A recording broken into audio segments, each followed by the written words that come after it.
2023 September 9న Parakamani స్కామ్పై Tirupati Lok Adalat ఇచ్చిన తీర్పును court తాత్కాలికంగా నిలిపివేసింది. పోలీస్ శాఖ అధికారుల ఒత్తిడి కారణంగా లోక్ అదాలత్లో రాజీకి వచ్చామని అప్పటి విజిలెన్స్ అధికారి ఎవరా పోలీస్ అధికారి అనే విషయం త్వరలోనే తెలియనుంది. సిబిసిఐడి విచారణకు ఆదేశిస్తూ హైకోర్టు ఉత్తర్వులు. ఆ రోజు 9 అమెరికన్ డాలర్ల నోట్లు మాత్రమే రవికుమార్ వద్ద లభ్యమైంది. 112 అమెరికన్ డాలర్ల నోట్లు ఎవరి ఖాతాలోకి వెళ్లాయి? ఒక్కో నోటు విలువ $100. లోక్ అదాలత్లో రాజీ చేసే కేసు కాదు. టీటీడీ చరిత్రలోనే ఇది భారీ కుంభకోణం. శ్రీకృష్ణ దేవరాయల కాలంలో శ్రీవారి ఆలయాన్ని దోచుకున్న వారికి ఉరిశిక్ష విధించారు. హుండీలో పడ్డ ప్రతి కానుక, ప్రతి రూపాయి స్వామివారికే చెందుతుంది. ఆపద బొక్కులవాడు, అనాథ రక్షకుడు, గోవిందుడు వెంకటేశ్వర స్వామి పరకామణికే గత ప్రభుత్వంలో ఆపద వచ్చింది మిత్రులారా. దానికి సంబంధించిన వివరాలు ఈరోజు ధర్మకర్తల మండలి సభ్యులుగా నేను, నా తోటి గౌరవ సభ్యులు డాలర్ దివాకర్ రెడ్డి గారితో పాటు కలిసి గత ప్రభుత్వంలో ఏ విధంగా పరకామణిలో చోరీ అయితే ఆ చోరీలోని నిందితుల దగ్గర నుంచి ఏ విధంగా గత ప్రభుత్వం నుండి ఉన్నతాధికారులు వాటాలు పంచుకున్నారో దాన్ని నిగ్గుదేసే విధంగా మొట్టమొదటి ధర్మకర్తల మండలి సమావేశంలో టీటీడీ చైర్మన్కి, టీటీడీ ఈఓకి మెమరాండం ఇవ్వడం జరిగింది. దాని మీద విచారణ జరిపించాలని.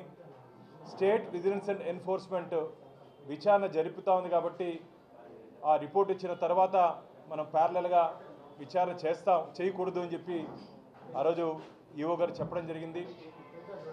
లోక్ అదాలత్లో ఒక్కసారి రాజీ అయితే హైకోర్టు నుంచి డైరెక్షన్స్ వస్తే తప్ప ఆ కేసుని రీఓపెన్ చేసే అవకాశం లేదు. నిన్న హైకోర్ట్ ఆఫ్ ఆంధ్రప్రదేశ్ ఈ పరకామణి కేసులో లోక్ అదాలత్లో కాంప్రమైజ్ చేసినటువంటి విధానాన్ని తప్పుబడుతూ దాన్ని రద్దు చేస్తూ ఈ కేసుని సిబిసిఐడికి అప్పగించడం జరిగింది. మిత్రులారా, పరకామణిలో జరిగినటువంటి అవకతవకలు ఆ రోజు దాదాపు 100 కోట్ల రూపాయలు పరకామణిలో దొంగతనం జరిగింది. చెట్టు కింద పంచాయతీ చేసినట్టు అప్పుడుంటే పెద్దలు దాన్ని లోక్ అదాలత్లో కాంప్రమైజ్ చేసి స్వామివారి పేరుతో దాదాపు 40 కోట్ల రూపాయలు విలువ చేసే ఆస్తులు రాయించుకున్నారు. మిత్రులారా, దీంట్లో వివరాలు ఉన్నాయి. ఒకసారి మీడియా మిత్రులతో పాటు కలిసి మనం తిరుపతిలో ఉన్నట్టు అపార్ట్మెంట్లు కూడా మీడియా మిత్రులు చూపించడం జరిగింది. ఒకే బిల్డింగ్లో 13 అపార్ట్మెంట్లు టీటీడీ స్వామివారి పేరుతో రాసుకోవడం జరిగింది. అసలు నేను అడుగుతున్న, చెట్టు కింద పంచాయతీ చేసుకునే అధికారం మీకు ఎవరిచ్చారు? ఈరోజు కోర్టు కూడా అదే ప్రశ్నించింది. చెట్టు కింద పంచాయతీ వెంకటేశ్వర స్వామి ఆలయంలో చోరీ జరిగితే ఎవరిని తప్పించడానికి, ఎవరిని మెప్పించడానికి అప్పుడు నుండి అధికారులు రాజీకి వెళ్ళారు? దీంట్లో ముఖ్యమైన విషయం మనకేంటంటే టీటీడీ విజిలెన్స్ రిపోర్ట్. మిత్రులారా, అప్పుడు టీటీడీ విజిలెన్స్ నివేదికలు ఏమిచ్చారంటే, మాకు పోలీస్ శాఖ నుంచి తీవ్రమైన ఒత్తిడి వచ్చిన కారణంగా, ఇదేదో భానుప్రకాశో దివాకర్ చెప్పే మాటలు కాదు, టీటీడీ విజిలెన్స్ నివేదిక ఇది. మాకు పోలీస్ అధికారుల నుంచి వచ్చిన ఒత్తిడి కారణంగా మేము ఈ కేసుని లోక్ అదాలత్లో రాజీ చేసుకున్నాము. మాకు అర్థం కాలేదు పోలీస్ అధికారులు మా మీద ఎందుకు అంత ఒత్తిడి తెచ్చారని చెప్పి అప్పటి నుండి విజిఓ గిరిధర్ గారి రిపోర్ట్ ఇది. మిత్రులారా, గిరిధర్ గారి రిపోర్ట్ ఇది. ఎవరు ఆ పోలీస్ అధికారి? వెంకటేశ్వర స్వామి మీద ఒత్తిడి తెచ్చేంత గొప్ప పోలీస్ అధికారి ఎవరు? ఎస్ఐయా, సిఐయా, డిఎస్పీనా, ఏఎస్పీనా, ఎస్పీనా, డిఐజీనా, ఐజీనా, అడిషనల్ డీజీనా, డీజీపీనా? ఇలా ప్రశ్నిస్తున్న మా ధర్మకర్తల మండలి, ఎవరు ఆ పోలీస్ అధికారి? కోట్లాది మంది హిందువులకు ఆరాధ్య దైవమైనటువంటి వెంకటేశ్వర స్వామి పరకామణిలో చోరీ జరిగితే ఎవరు ఆ పోలీస్ అధికారి? తొందరలోనే నిగ్గు తేలుతుంది. ఈరోజు సిబిసిఐడికి ఈ కేసును అప్పగిస్తూ వచ్చే నెల 13/10/2025 నాటికి ఈ వివరాలన్నీ సీల్డ్ కవర్లో ఇవ్వాలని చెప్పి హైకోర్టు ఇన్స్ట్రక్షన్స్ ఇవ్వడం జరిగింది. దాంతోపాటు మొత్తం said proceedings before the Lok Adalat in Lok Adalat case number 582 on 2023. The said officer is also directed to seize the entire record from the TTD relating to the board resolutions. బోర్డులో ఏదైనా దీని మీద నిర్ణయాలు తీసుకుంటే మొత్తం seize చేయమని చెప్పింది. అంతేకాకుండా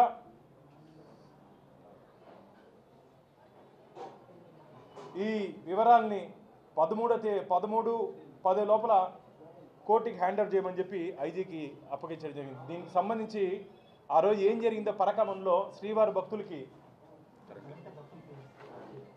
అవి ల్యాప్టాప్లో చూపిస్తాం మిత్రులారా.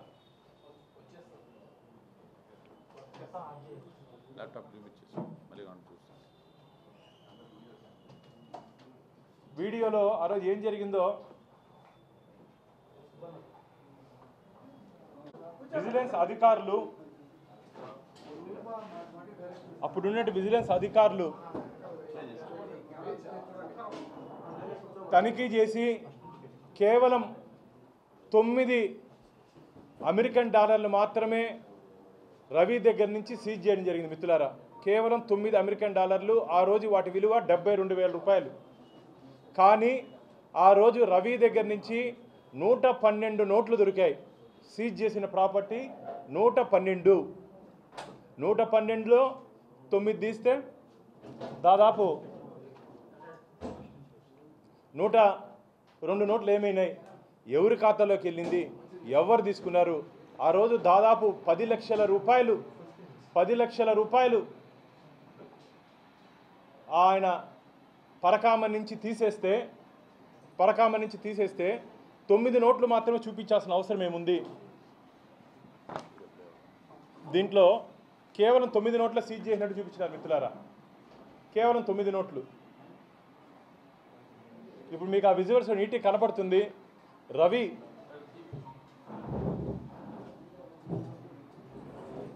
కొద్దిగా స్లోగా లైట్ ఆఫ్ చేద్దామా?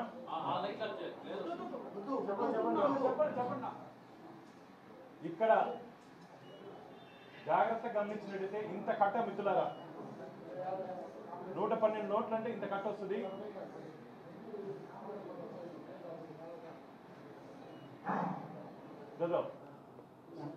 జాగ్రత్త స్లోగా చెయ్యి చూడండి.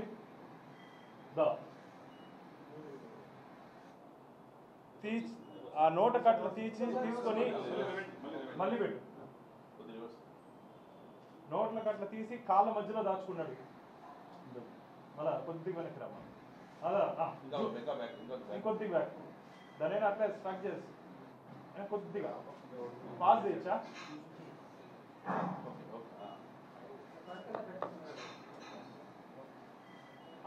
స్టాప్. ఇంత కట్ట మిత్రులారా, ఇంత కట్ట నోట్లు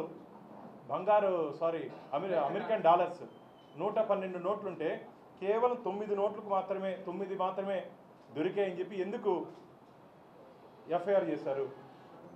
ఎవరిని తప్పించడానికి, ఎవరిని మెప్పించడానికి? అసలు లోక్ అదాలత్లో కాంప్రమైజ్ అయ్యే కేసే కాదు ఇది. లోక్ అదాలత్లో కాంప్రమైజ్ అయ్యే కేసే కాదు ఇది. వెంకటేశ్వర స్వామి ఖజానాన్ని కొల్లగొట్టినటువంటి దొంగని ఏ విధంగా మీరు కాపాడారు? ఇందులో ఆ రోజు అధికారంలో ఉన్నటువంటి వైసీపీ నాయకులకి కొందరికి దీంట్లో వాటాలు వెళ్ళాయని చెప్పి మాకు ఫిర్యాదులు ఉన్నాయి. ఆ రోజు ఇక్కడ పనిచేసే అధికారులు, ఉన్నతాధికారులు కూడా దీంట్లో వాటాలు వెళ్ళాయని చెప్పి మాకు ఫిర్యాదులు ఉన్నాయి.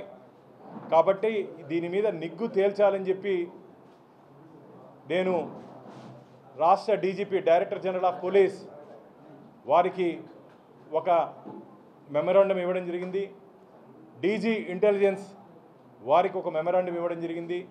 మొన్న ముఖ్యమంత్రి గారు తిరుపతికి వచ్చినటువంటి సందర్భంలో వారికి చెప్పడం జరిగింది, అన్న ఒక్కసారి లోక్ అదాలత్లో కేసు కాంప్రమైజ్ అయిన తర్వాత దాన్ని రీఓపెన్ చేయాలంటే హైకోర్టు నుంచి ఉత్తర్వులు తీసుకోవాలని, స్వామివారి విషయంలో రాజీ పోవాల్సిన అవసరం లేదు, మీరు ఈ కేసుని గట్టిగా ముందుకు తీసుకోబోండి అని చెప్పి ముఖ్యమంత్రి గారు నాకు, మా చైర్మన్ గారికి, ఆ రోజు దివాకర్ కూడా మాతో పాటు ఉన్నారు, మాకు ముఖ్యమంత్రి గారు ఆదేశాలు ఇవ్వడం జరిగింది. నిన్న అందులో భాగంగా హైకోర్టు శ్రీనివాస్ హైకోర్టుకి వెళ్తే హైకోర్టు డైరెక్షన్స్ ఇవ్వడం జరిగింది. ఇది టీటీడీ చరిత్రలోనే భారీ కుంభకోణం, భారీ దొంగతనం. గతంలో శ్రీకృష్ణదేవరాయల టైంలో స్వామివారి ఆలయంలో ఆభరణాలు దొంగలింపబడ్డాయి. ఆ సమయంలో 12 మందికి క్యాపిటల్ పనిష్మెంట్, అంటే ఆ రోజు రాజులు వారికి ఉరిశిక్ష ఇచ్చారు. మిత్రులారా, స్వామివారి సొత్తును దొంగలిస్తే ఉరిశిక్ష పడింది, వారు క్యాపిటల్ పనిష్మెంట్ అంటారు. ఈరోజు దోచుకున్నాడు దర్జాగా బయట ఉన్నాడు, దోచుకున్న వాడి దగ్గర నుంచి చాలామంది దోచుకున్నారు. ఇదేం న్యాయమయ్యా? అసలు వెంకటేశ్వర స్వామి హుండీకి ఉన్నటువంటి పవిత్రత తెలుసా మీకు? కలియుగ ప్రత్యక్ష దైవం వెంకటేశ్వర స్వామికి నిలువు దోపిడిస్తారు. మిత్రులారా, ఇంట్లో ఏదన్నా ఇబ్బంది ఉంటే, వారు ఏదన్నా ముక్కుంటే ఆ సమయంలో మహిళలు ఒంటి మీద ఉన్నటువంటి నగల్లో మంగళసూత్రంతో పాటు నిలువు దోపిడి వెంకటేశ్వర స్వామి ఖజానాలోకి ఇస్తారు. అలాంటి పవిత్రమైనటువంటి హుండీ, ఆ హుండీల నుంచి వచ్చే కానుకల్ని పరకామణిలో కౌంట్ చేస్తారు. పరకామణి ఒక్కసారి హుండీలో పడినట్టు ప్రతి కానుక, ప్రతి రూపాయి, ప్రతి పైసా వెంకటేశ్వర స్వామి సొత్తు.